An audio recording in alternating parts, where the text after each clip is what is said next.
Howdy ho, everybody. Yeah. Happy Wednesday. Yes.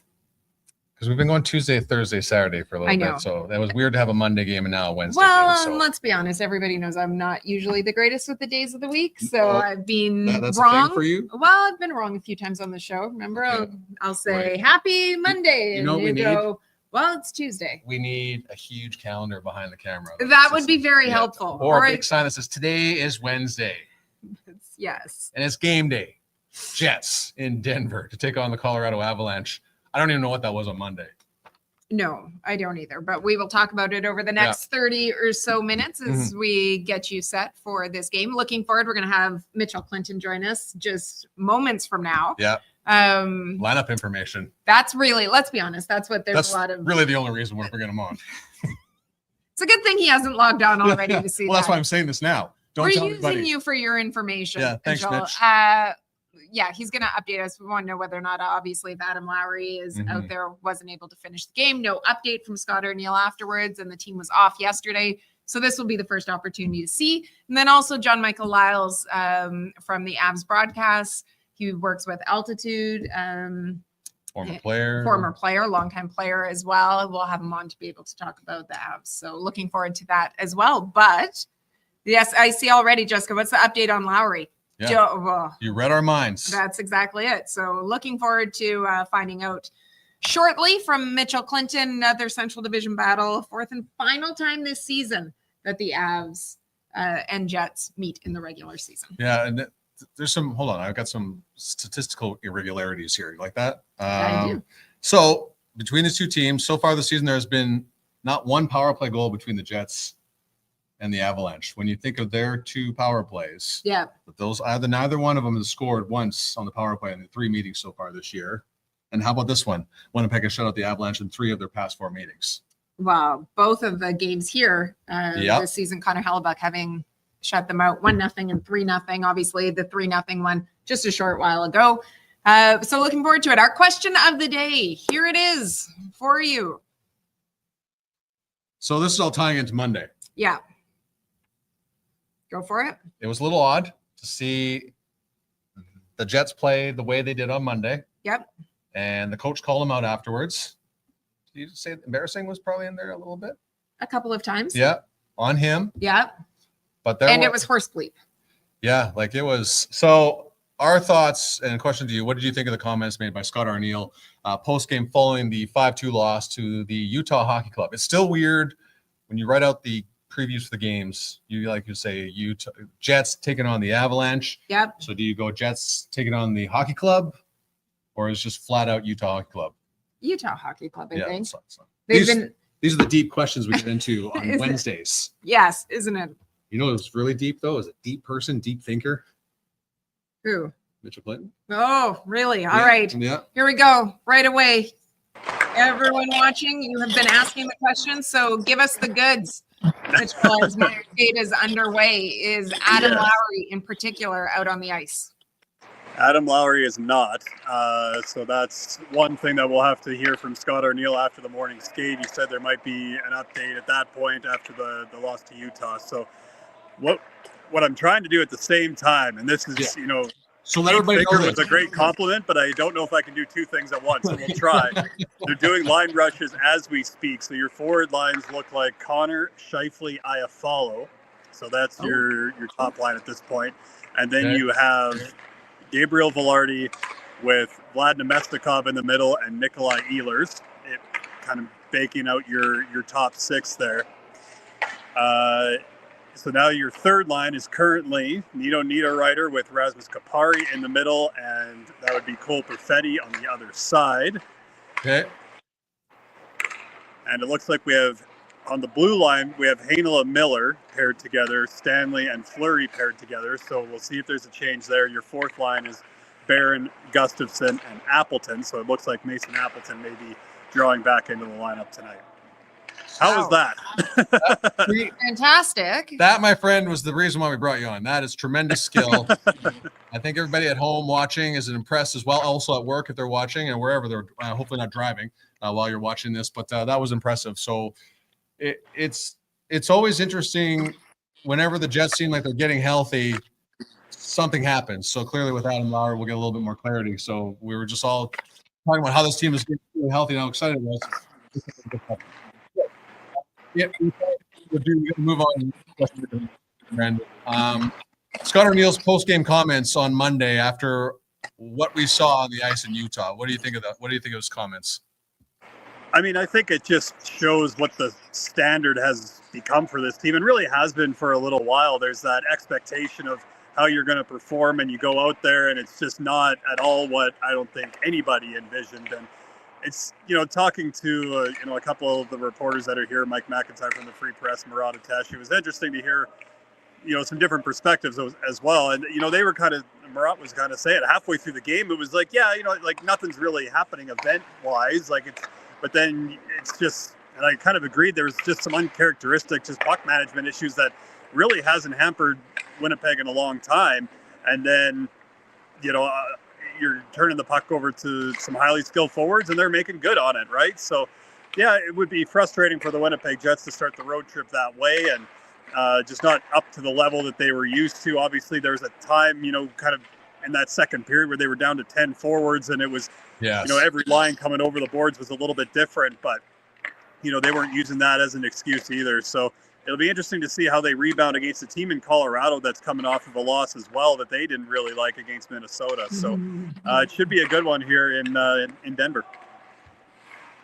Absolutely. So power plays or lack of have certainly been a hot topic over the last several games. You look at the Jets over the month of January, drawing the fewest penalties out of any team in the NHL.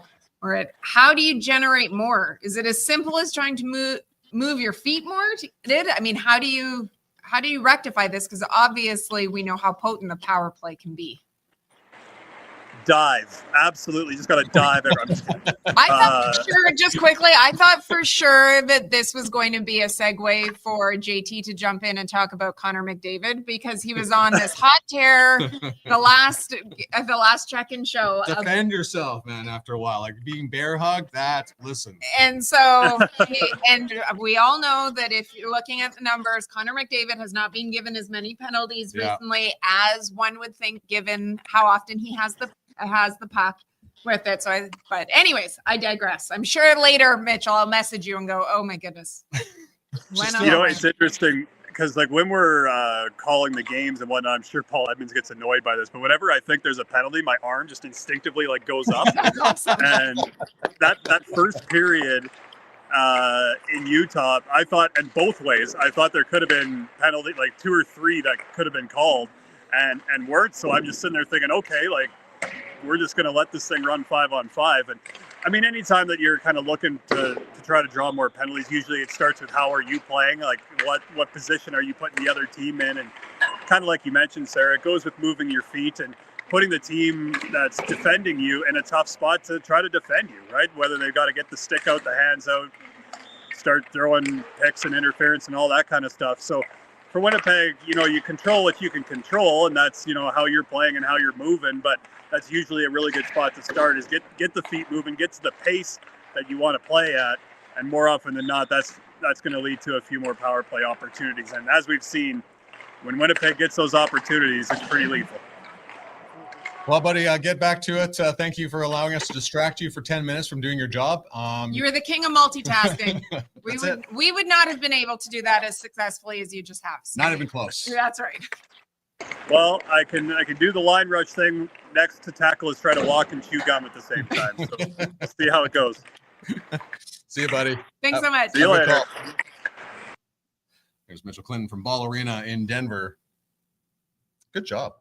Yeah, it was great. Okay, so for those of you that are joining us after Mitchell had already said the lines. Go. Okay, no Adam Lowry out on the ice. Your top line based on line rushes looks to be Kyle Connor, Scheifele, and Alex Iafallo. Second line, Velarde, Nemesnikov, and Ehlers. Third line, Niederreiter, Kapari, and Perfetti. Fourth line, Barron, Gustafson, and Appleton. So it looks like Mason Appleton will make his return. Ville Heinola and Colin Miller were paired together.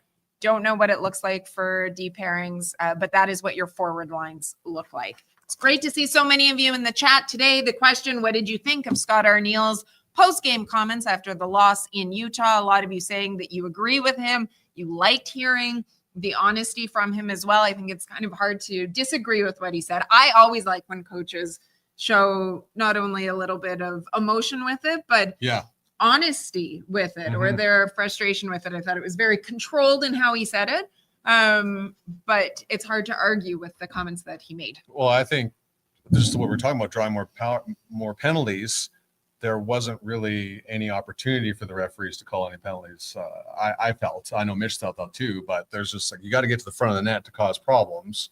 And I think the Jets weren't doing a lot of that in Utah on Monday. Well, I mean, as I said, they've drawn the fewest penalties. So I looked it up today. They've drawn 17 penalties in the last 9 games. So in the month of January, fewest in the league. They drew the 6th most penalties in the first 39 games. Yeah. So certainly we have seen a difference there. Will be interesting to see. So going into tonight's game, some of the question marks. I mean, obviously, it looks like we have the answer about Lowry.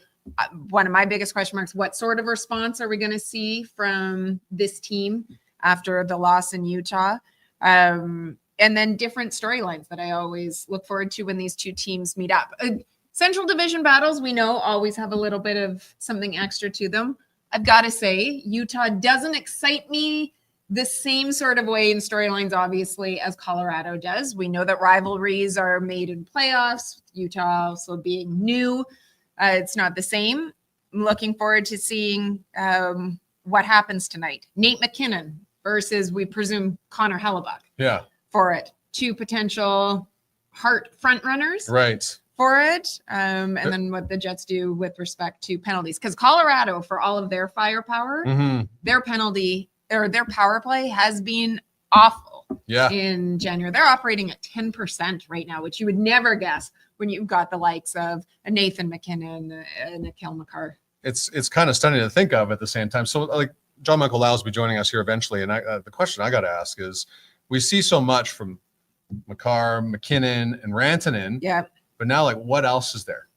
Who else is going to do? And I'm sure that's what the issue is for the Avalanche, is you have, you bring in Casey Middlestad, who played a great opening round series against the Jets. I know Valeri Nichushkin has a setback in his injury. We're going to find out a little bit more about that momentarily. But who, Jonathan Drouin, like, where are these players, the secondary role players, chipping in for the Colorado Avalanche? Now, you're hoping that doesn't come tonight.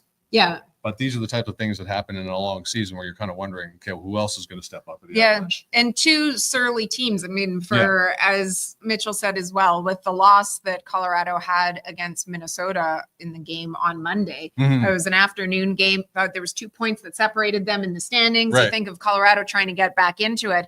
For them to lose the way that they did, they weren't happy with it. The Jets obviously not happy. So 2 cantankerous teams, sign me up. Yes. And finally, the Jets aren't in Denver after playing the night before either. So I think the Avalanche didn't play yesterday either. So I think we have the perfect storm here for a primetime Wednesday night game in Denver, as the Avalanche, the Jets traveling to Denver to take on the Avalanche, the final game of this 2-game road trip. Yes. Quick look at the standings right now. When you look at the Central Division, Winnipeg leading the way. They're leading the West right now. 65 points right behind them. Minnesota with 60, Dallas at 59, and Colorado in that first wild card spot with 57. So the proverbial 4-point game, always very important. The Jets looking to distance themselves more from the pack, whereas Colorado looking to put themselves into that 3rd spot, or at least close the gap with Dallas and Minnesota. It's just a matter of time before that happens with the Colorado Avalanche. Speaking of, I guess we had mentioned a little bit earlier, John Michael Liles joins us now to take us into the lives of the Colorado Avalanche. How are things, my friend? I got to ask you, you played the game for a long time. How tough are games in January when you know an extensive break is coming up around the corner? You're laughing. We have you here. Thank you. Yeah, it's they can get tough. I mean, what I would say is I think you look forward a little bit more to those like 2 and 3 day breaks than you do maybe earlier in the season at this point in the year. That break is around the corner. It's an extended break, but those kind of couple days in between games they're even more meaningful at this point in the season, in my opinion. Even for broadcasters, let's be honest. Now you know. I mean, you're well versed now on both sides. You know just the difficulties, the challenges that go along. So hard for us. That's right. Yes. Yeah. Exactly. Yeah, we were actually just talking. I was talking with our host this morning, and I'm working the game from home tonight, actually from the wine cave. So I've got it easy, but he was saying that he's exhausted right now. So yes, it's even tough for broadcasters, folks. Some bad news, it looks like, for the Avalanche in terms of Valeri Nichushkin. There's been a setback with him. What's the latest on him? Yeah, it sounds like a setback week to week again, and probably looking at after 4 Nations is what it sounds like. Yeah. So that's a tough loss for the Avs. He's been such a huge part of their forward group, and right now the Avs are trending towards 0 games played with a full healthy forward group this year, which is crazy. And the fact, they had a tough stretch in the beginning. Chris McFarland making the trades for the goaltenders, I think, is really stabilized, I think, the group. And then once, hopefully you can get Nichushkin back healthy. Who knows kind of what the Landeskog timeline looks like, if there's a possibility that maybe he plays at some point this year. But if all of a sudden you can add guys like that, and Miles Wood coming back, and you do get a full healthy lineup from the Avs, I think that as long as they're still in the kind of the position they're in now, or maybe able to climb into out of a wild card spot, they could be a dangerous team for sure. And the Nichushkin thing, he's so valuable in all facets. Power play, penalty kill, even strength, and him going down for a longer term does not help. Yeah, Jets fans obviously remembering well just how potent he can be for the Avs. When you look at it, obviously injuries, as you mentioned, injuries have been a storyline all season. Same with goaltending. It was addressed in some capacity. Mm-hmm. But when you look at the roster right now that they do have to work with, and that Jared Bednar is putting out there, who needs to step up? I mean, obviously Nathan McKinnon's leading the way across the league and is such a force. We know what Cale Makar can do as well. Who else, though, right now in that lineup, do you need more from? Well, I think if you were to ask, any Avs fan or anybody that is around the team regularly, Casey Middlestat came out of the gates hot. He's definitely slowed over the last couple of months. He had 3 points, the other day against Dallas, but didn't have a great game against Minnesota on Monday. So I think when the Avs have most of their success is when you have Nathan McKinnon doing what he's doing, Cale Makar doing what he's doing, Mikko Rantanen doing what he's doing, but you also have the second line that's able to step up. And Jonathan Drouin's had injuries this year, so he's been out for extended periods of time. It's been kind of a revolving door. You have Ross Colton, who's been playing on the top line, who's normally on the third line, with Miles Wood and Logan O'Connor, and they've got a bit of I don't want to call it a makeshift third line, because I think they've been good since they've been together consistently. And that's Parker Kelly and Kiviranta with Logan O'Connor. So anytime that the Avs can get depth scoring, it just makes them so much more dangerous. You know what you're going to get from Nathan McKinnon. Him and Mikko Rantanen, they're tough to stop on a regular basis. So they're going to be producing more often than not. And Cale Makar from the back end, Devon Toews has stepped up nicely, and a guy that really complements Cale Makar. And but that secondary scoring to me is what makes the Avs. When that is happening, they're a dangerous team, and they're tough to contend with. I know you're just talking about what's going on with Valeri Nichushkin, and certainly you mentioned Gabriel Landeskog. Is that, with the uncertainty with those two, is that going to cause things to be a little bit jammed up or hold back when it comes to making moves before or up to the deadline? Yeah, I mean, that's a great question. I mean, those are the question marks that I think that as you get closer to the deadline, that's what Avs management has to address, and that is, okay, are we hoping these guys come back, or are we thinking these guys come back? Because then it's maybe a piece here or there. It's not maybe a bigger trade. I don't want to call it a blockbuster, but something that something that is a little bit more impactful. If you think Gabriel Landeskog is going to come back and Val Nichushkin is trending toward healthy, then maybe you're addressing more of a depth piece here or there. I think the big trades for the Avs were the goaltenders. Mackenzie Blackwood has played phenomenal. I mean, they lost 3-1 to Minnesota the other night, but he made some unbelievable saves and really has stabilized that starter position. And Wedgwood has been a tremendous backup as well. And that was kind of the first domino to fall. So to me, those big trades early on, I think, definitely stabilized what they were, looking at as a big question mark within their lineup. And now it's okay. What do we see the health of our team looking like? And that I think is going to impact whether it's a bigger trade versus maybe a depth piece at forward or two, and maybe a depth piece on the back end. Well, thank you so much for your insight. I appreciate the honesty about the dog days of January. Absolutely. Thank you guys for having me on. Appreciate it. Talk to you soon. Have a great broadcast All right, tonight. take care. See you guys. John Michael Liles. It's gonna be great when you're doing your broadcast from home. We can complain all we want about COVID, which was a royal pain in the butt, but there has been some adjustments made in the broadcasting industry that's made it a lot easier to do things. You look, our Jets on TSN broadcasts always have an analyst remotely coming in as well. So we got to get people to move here. Right, we do. That's what we have to do. We'll just throw the other carrot out there. It is great to see so many of you in the chat.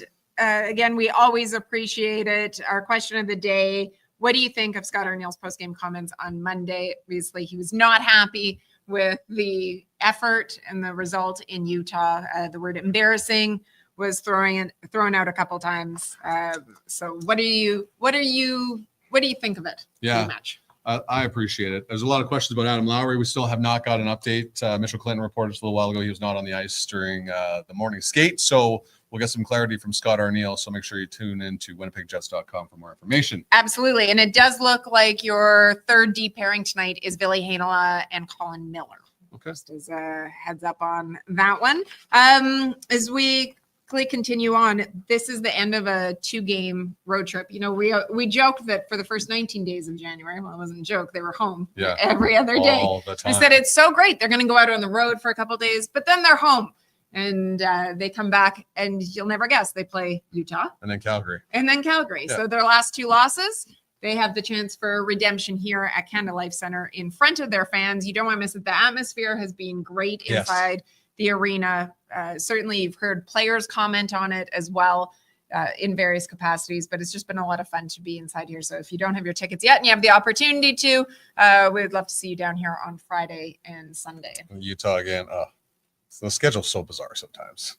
Yeah. So it's all feast or famine. Like you get them all at once. We haven't seen Utah in a while, so just give you twice in like 3 games. Calgary, sure, we'll throw those in there. So that's the next 2 opponents coming up here on this weekend on Friday and Sunday. 5:00 start on Sunday, by the way. So it'll be an early check-in, 10:30, right? Gonna have a big cup of coffee. I knew you were gonna say that. That's right. Maybe that one we do remotely. Yeah. Do from home. I don't know. Maybe. No, I don't know what your house is like. It's just not quiet in my house to do it. What? There's a lot of bad spots too. Like I don't have any nice stuff behind the background like you do. Right. Maybe we could have your wife join us as well. Huh? Maybe. She's like, is this what he does? This is why he leaves the house every once in a while. She says, have fun recording your show there. I'm like, it's live. It's not even recording. Like, I don't understand. You keep saying record the show. This is the 4th and final meeting tonight between the Avalanche and the Jets. Winnipeg has won 2 out of the 3 so far. Both of the games in Winnipeg. Yeah. 1-0, 3-0. And something of note, you think about how the season that Nathan McKinnon is having, leading the NHL in points. Yeah. Cale Makar, Cale Makar didn't even have a shot on goal last time they were here. I was going to say. Yeah. So far, they both just have 1 assist in the 3 games. They each have knock on wood that we have not. So now you look at tonight. Obviously, Scott Arniel has trusted Mark Scheifele's line times to take on a bigger role. But usually in these sorts of games, you would expect Adam Lowry's line to be the one that is leading the way against Nathan McKinnon's. With that in mind, who do you think it puts more responsibility on? Is it that Scheifele line with Casey and Alex Iafallo? It'll be tough to say because, of course, you don't have last change. So the opportunity is going to be, I don't know. I think you still run you can put your third line against, because Rasmus Kupari is pretty quick, Okay. has that ability. Yep. Although Nikolai Ehlers does a great job when he's on the ice. So you have to rely on your top three lines a lot here this evening against the Avalanche. But they, outside of the game when they played in Denver this year, I thought they played great through the first two periods, just ran out of gas in the third period and ended up losing that game. But you think it's crazy to think the last three starts for Connor Hellebuck in the regular season have all been, am I allowed, like, is the jinx thing real, do you think, when you say that word, when you don't allow a goal? 3 shutouts in the last 3 starts against the Avalanche. So I've said it, but it wasn't during the game. If it does not go well tonight, then you know that you have an immense amount of power that you have not been capitalizing on. I got to get into that. You got to tap into that. Money. How about the Moose? Speaking of money, they spent a little money on this little production. They did. So one of the things with it's a TSN broadcast tonight, and we know that a couple of the features that you usually see or series that you see, Runway, which there will be a new one on Friday. I think you guys will love it. Or Home Ice as well. But the Manitoba Moose have also decided to be able to pull back the curtain a little bit, show some personality, introduce you to some more of their key players and personalities on the team. And the debut episode of the show happens tonight on TSN broadcast. Take a look. The reality of it is nobody cares. You got to step out there and you got to perform. Definitely one of the proudest moments as a dad for me is just seeing my son at the glass. What's important is knowing your identity. Music's huge for me, especially on game days.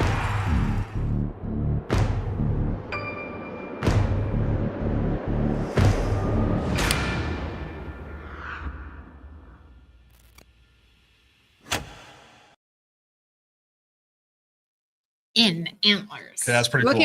Looking forward to it. Should be a great one. I had the opportunity to watch a couple of them. The first one premiering tonight is on Dominic Toninato. Obviously has been spending time up with the Winnipeg Jets, but is captain of the Manitoba Moose, very familiar to hockey fans within this city. It's a great one to be able to see him and his family away from the rink. So you do not want to miss it. It's a great series that they're putting together. Then the next episode for Runway is Friday? Correct. Very nice. Are we going to run are we in a trailer then? I think we might. We'll run that on check-in? Well, we hope so. You do have some creative control around here, don't you? Well, is that not the best way to, because there's so many people who watch this show. Well, there you go. They need to know what's happening. There you go. Winnipeg Jets.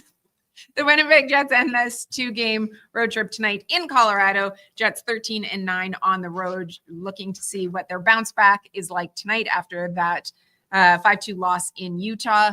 Thank you very much to all of you for joining today. We always love to see so many of you in the chat. One last time for you, for those that did not hear, no Adam Lowry out there, waiting to hear an update from Scott O'Neill. So you definitely want to stay tuned to Winnipeg Jets social channels, as well as you can always take a look at Mitchell Clinton will update too, if there is any update from Scott O'Neill in his media availability. But it looks like Alex Iafallo gets promoted up to the top line beside Kyle Connor, Mark Scheifele. Velarde, Nemesnikov, and Ehlers, your second line. Niederreiter, Kupari, Perfetti, your third. Barron, Gustafson, and Appleton, your fourth. Mason Appleton returning to the lineup as well from injury. Just however amount of time you're without Adam Lowry, that's going to be very challenging. Yes. So hopefully the prognosis is a positive one, that it's just something very short term.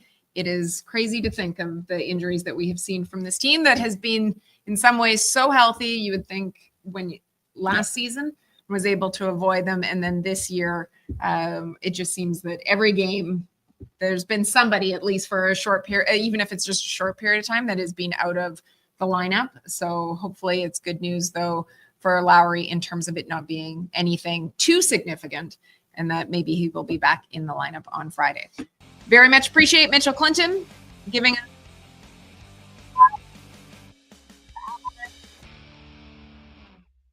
in his living room. So great. Yeah, that's nice. All right. We'll see you again soon. See you on Friday. 12:30. 12:30 normal time. Always looking forward to it. Have a great day. Thanks for checking in, everyone.